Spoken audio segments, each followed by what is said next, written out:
Forest ambush in the snow. It was 2021. One word to describe my day? Hectic. Work was a show. This was prime COVID time, so I was working from home. I was supposed to be meeting with my extended family upstate, and I ended up finally getting off a nearly 3-hour Zoom meeting for work a whole hour and a half after everyone else had already arrived at my parents' house. And that didn't include the next 2 hours or so the drive up to their house would take me. I filled up 2 cups of coffee in my kitchen to take with me before leaving. God knew I'd need them. The second I opened my front door, I realized this drive would be more of a show than I had originally thought.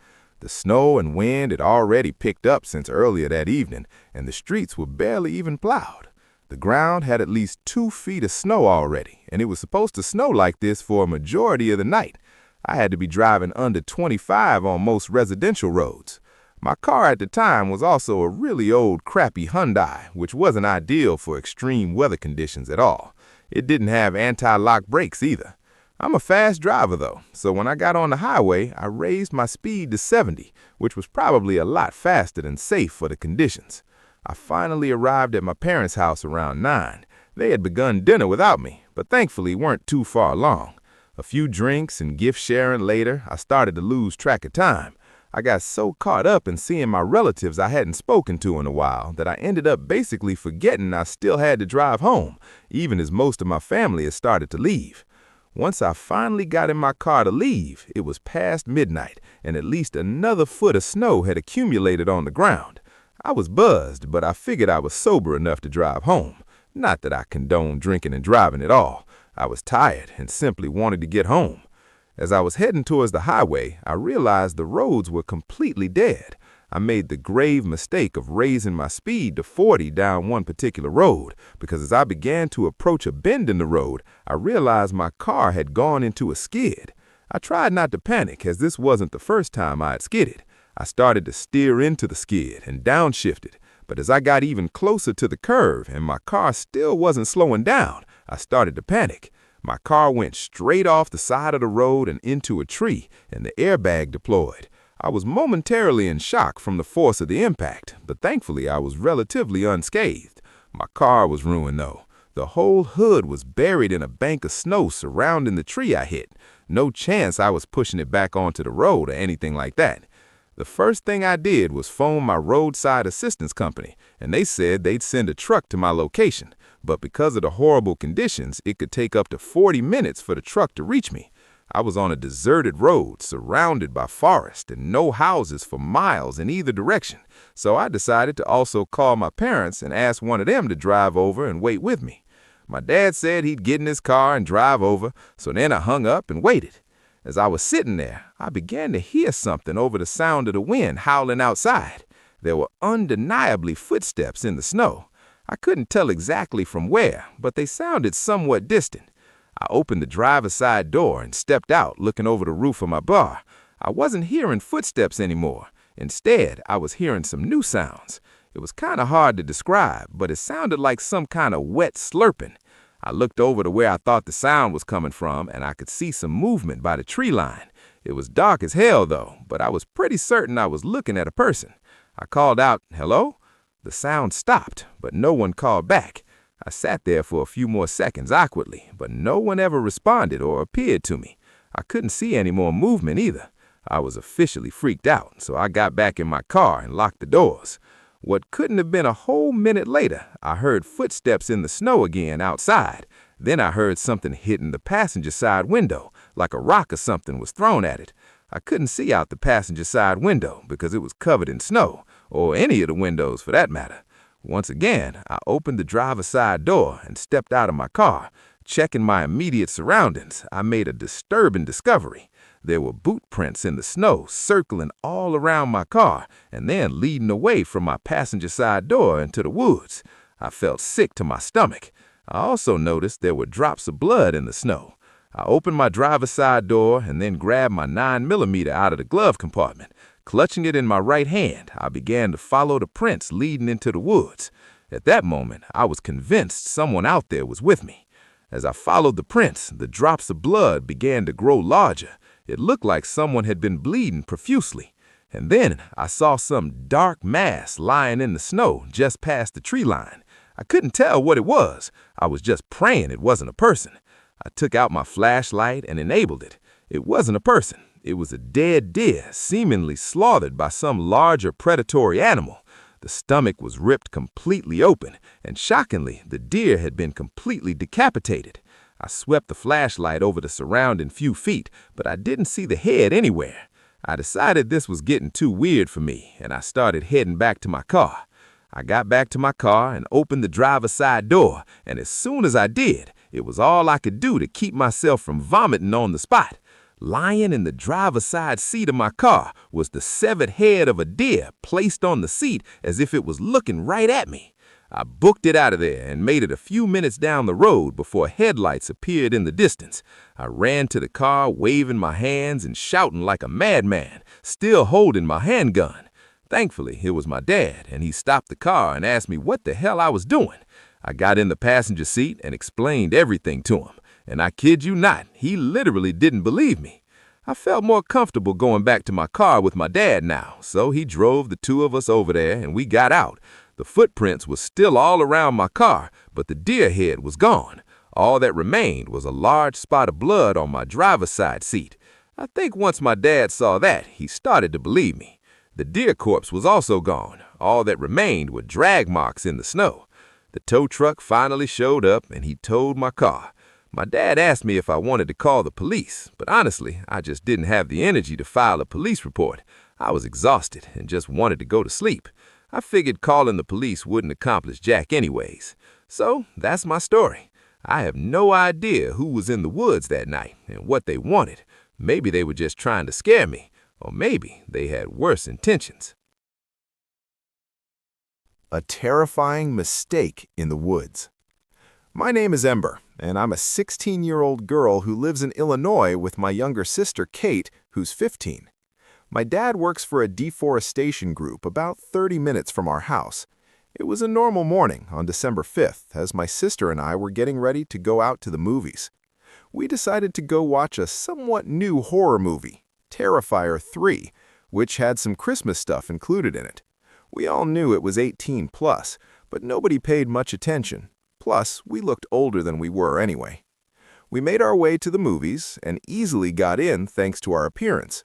However, halfway through the film, as everyone was anticipating the next scene, my phone buzzed loud enough for the whole theater to hear, which really killed everyone's vibe as they all turned toward me with annoyed looks. My sister and I scurried out until I tripped, which was embarrassing enough. After we exited the theater, I checked my phone to see who called me. It was my dad. But instead of calling back, I received a text message that said something like, "Hey, would you mind bringing me some lunch since the small cafe in the woods is shut today?" I looked over at Kate, and she looked at me confused, but neither of us second-guessed the message since it seemed normal.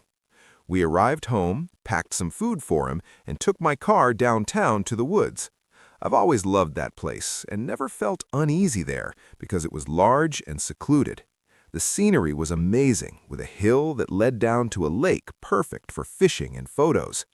After a while, Kate and I got out of the car and we walked down the path through the woods. I took out my phone to call my dad, but he didn't pick up. Confused, I looked over at Kate, who was just as confused as I was. Why wouldn't he respond when he just called us at the movies? I decided to message him instead, reminding him that we were at the woods to give him his lunch. After a few moments, I saw the 3 little dots on the screen appear, showing he was typing. He responded by telling us to walk down the small hill and wait for him at the lake, which we followed. The sun was slowly setting since it was winter, so sunset came much earlier. The sky had a beautiful radiant orange glow over the hill and down the mountain. Snapping out of my thoughts, Kate pointed down to the lake where a man in black was sitting on the deck by the water with his back to us. We guessed it was our dad. We walked down a bit more and stopped a little behind him. I called out his name, but he didn't move. Kate grew uneasy, and her attitude made the scene even more eerie. I slowly pulled off the hood he was wearing and revealed a man who definitely wasn't our dad. Kate and I shrieked as he turned around and began waving my dad's phone around like a maniac, smiling like he was happy to see us scared. I ballooned it out asking why he was using our dad's phone, but he didn't respond. Instead, he lunged and grabbed Kate's arm as she screamed. Luckily, I was strong enough to pull her away, and we started running as fast as we could. The adrenaline pushed through us so much that I had never seen either of us run that fast. Behind me, I heard stomps getting closer, so I knew we were being chased. I didn't dare to turn around. Finally, we reached the car. I slammed the door shut and locked it as the man came to my window, then crouched down out of sight as I reversed and sped away back home. When we got home, my dad and mom were there. We arrived panting out of breath and explained the whole situation to them. My dad was furious and said his phone had been stolen while he was working, so he decided to come back home. He said the man must have taken his phone and messaged us. My dad called the police and filed a report. They used the IMEI number to track the device, which was still on the deck by the lake, and they returned the phone to my dad. They said there wasn't much they could do since the phone was already found. I thought this was the end of it, but I wouldn't be telling this if it was. 6 hours later, around 1 a.m., I got an unknown message that said, "I like that your house is lit only by your bedroom TV." I immediately went cold and pale. I paused the TV and heard rustling outside my window. My room was on the second floor. I shut my phone and listened. Slowly, I peeked through the blinds and saw the man smiling with a gun pointed at my window. I screamed and pulled away as glass shattered everywhere across my room. My parents ran in, followed by Kate. I screamed for them to crouch and told them the man was outside with a gun. When my dad went to check, the man was gone. Then we heard another loud bang and more glass breaking downstairs in the kitchen. We ran and locked the bedroom as Kate called 911. My mom hugged us as we cried in fear. Throughout the whole situation, I kept wondering how he knew where we lived. A few moments later, the police arrived and searched the whole house, but nobody was there. Kate and I explained the situation again, and one of the officers said they should check the car. Surprisingly, a small air tag was found on my tire, which explained how the man knew where we lived and why he crouched before I sped out of the woods. The police told us they would patrol the streets and do everything they could to find the man. A few months later, he hadn't been found, but he never returned, which I hope it stays that way. Me, Kate, and my parents are still traumatized by the situation, but mostly I felt stupid as the older sister for not being alarmed when the person didn't respond to calls and only responded through texts. All I know is I'll be more careful and never go to secluded places again, especially when I'm responsible for someone else's safety. Forest footprints and the uninvited guest. For the clarity of this story, I must mention that I have a hearing disability that has made me hard of hearing. I know that there are some things in life that I'll never understand, but I still look back on this experience wondering what could have happened and what I should have done differently. This all happened around a year ago. The holiday season had just rolled by, and I was settling down from traveling and all the get-togethers with family and friends. I live in a small suburban neighborhood that borders a forest in southern Quebec. It's a quiet area, as most of the residents are familiar with each other, which I honestly kind of prefer as it adds a warmer atmosphere. Around winter, I like to take my dog Monty on walks in the local forest. He's a Rottweiler Husky mix, which is perfect for me since I enjoy going for runs from time to time. The forest has several trails, none of which are challenging for non-hikers. I remember it being an afternoon. I had just finished having a late lunch and decided to burn the calories on a walk with Monty. As usual, my dog goes ballistic when we turn the corner on my street towards the forest entrance. It was relatively cold for a February day. A fresh blanket of snow lined the paths overnight, creating this nearly blank canvas. As usual, I let my dog off the leash so he could run around. There were a few yellow patches along with some boot prints in the snow, which signaled to me that several people had already taken their dogs out earlier. Most people like to go on walks before noon since the sun tends to set around 4 p.m., so I didn't expect to see anybody out at that time. After walking for around 30 minutes, we came to a fork in the path. I noticed that one of the paths hadn't been walked yet, so feeling semi-adventurous, I decided to take it. I have a pretty concrete memory of the trails, so I knew exactly where I was going. The trail led to a clearing, which was great since I wanted to check out the native birds with the binoculars I had gotten for Christmas. I remember scanning the surroundings until I saw a strange shape along the tree line in the distance. When I focused my binoculars, I saw a blue tarp and what looked to be a makeshift shelter. As curious as I was to check it out, it was getting dark and I wanted to get home. Turning around, Monty and I started walking back. As usual, he ran up ahead, but something seemed off in his behavior. He was much more alert and was sniffing the trail more than he normally would from what I observed in the past. When I looked down at the trail, my eyes widened. There was a set of footprints in the snow, much larger than my own. I remember turning my boots over out of sheer confusion to compare them to the ones in the snow. The prints were different, which left me with even more questions. There were no other forks in the trail, so whoever took it had to have passed me at some point. I figured they must have passed me while I was using my binoculars. At the time, it seemed like the most logical explanation, so I tried not to overthink it. At this point, it was significantly darker outside, but I could still make out my surroundings. As we were walking back, Monty stopped abruptly and started barking relentlessly in my direction. As I turned around, that's when I saw him. There was a man, probably around 6'4", wearing charcoal-colored snow pants and a white camo jacket, only about a meter away from me. He didn't make any movements towards me. He just stood there with his hands in his coat pockets. I didn't recognize him from anybody in the neighborhood, so I assumed he must have been a hiker or someone from out of town. He looked like he was muttering something to me, but I couldn't read his lips due to the lack of lighting and not knowing if he was speaking English or French, which are the two commonly spoken languages in Quebec. I felt like an idiot at that moment for not bringing my phone with me, so I ended up trying to communicate with him that I was hard of hearing and that it was getting late. I got back home around 4:30. By then, it was completely dark out. I remember following my standard night routine, not really thinking much about the encounter.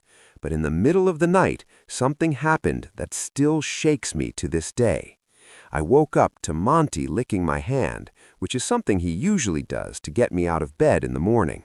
I tapped my phone to check the time, and to my surprise, it was 3 a.m. I noticed a message from my neighbor asking if everything was all right, which, if I'm being honest, confused me at first. The message was a few minutes old and asked if everything was all right since Monty had been barking like he was possessed. I looked up from my phone to see that Monty was no longer in my room. I walked downstairs to find him barking hysterically at the patio door. As I approached the door, I struggled to see anything with my vision still blurry. I tried to focus my eyes when the motion sensor light turned on. At that moment, my heart sank. The man from the forest was standing there in my backyard. I didn't think twice to process any more questions. I stepped away from the door and texted 911. I don't think I've ever texted 911 faster than I did that night. I ran up to my room with Monty and grabbed the machete from under my bed. I'm a shorter woman with a background in martial arts, but I know damn well that the best move in a fight is to not fight at all.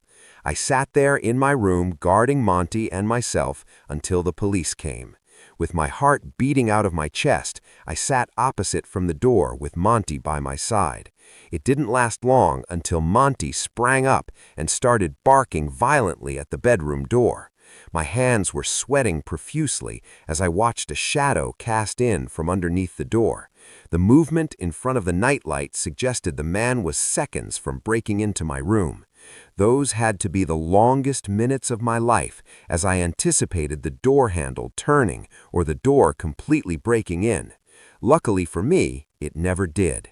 When the police arrived, I explained everything to them while they searched the property. The glass on the patio was completely smashed, but besides that, nothing was missing and everything was still relatively the same. The police found the gate in my backyard open, which leads to the forest, which is where they believe the man disappeared to. I let them know about the shelter I saw in the woods the day before. I took Monty and some of my belongings to stay with a family friend for a few days while I got the patio door fixed. I never got a follow-up from the police after the incident, but ever since that day, I decided to stick to roads when walking my dog, not trying to think too much about the incident.